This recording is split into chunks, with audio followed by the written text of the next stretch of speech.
Igaz, milyen csodálatos ez a hegyi útvonal. Nos, hogyha már unod a átlag turista szerepét és valami csodálatosra, fantasztikusra vágysz, akkor irány a Regyezát, és a Regyezát mögött eldugott Godján-hegység, Szárkő-hegység, a Vizek-szája víztározó, és ott ezen a gyönyörű hegyi útvonalon autózhatsz, sétálhatsz, kerékpározhatsz.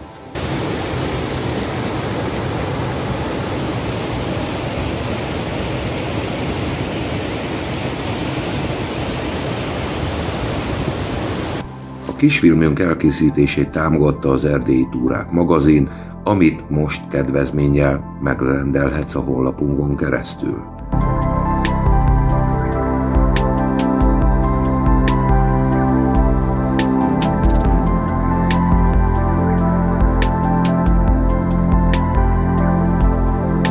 A tó körül 80%-ba körülbelül ki van építve a út, ez 23 kilométert jelent, tehát egy bő napos program már csak az, hogy végig sétálsz, kerékpározol, autózol a tó körül. És akkor még nem beszéltünk arról a rengeteg útvonalról, amiről le tudsz térni, felmehetsz a Szárkő-hegységbe, a Regyezárba, a Godján-hegységbe, itt található a Kárpátok legnagyobb vízesése.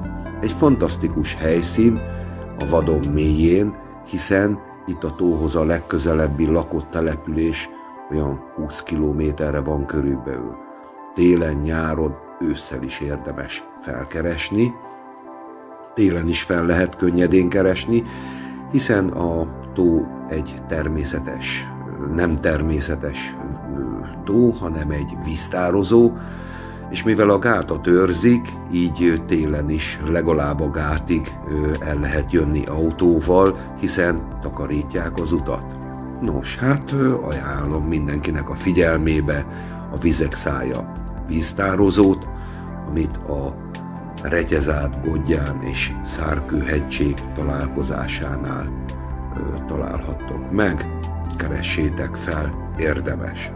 Mi is sok filmet készítettünk már innen, és iratkozzatok is fel, hogyha már itt vagytok a YouTube csatornánkra, kapcsoljátok be az értesítéseket, hiszen mi Erdély gyönyörű tájait mutatjuk be nektek a filmjeinkben.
Ha ön is szereti Erdélyt, és értékeli az erdélyi túrák Dóri és Péter munkásságát, akkor ön is támogathatja egy liter tej, vagy egy liter üzemanyag árával a munkájukat.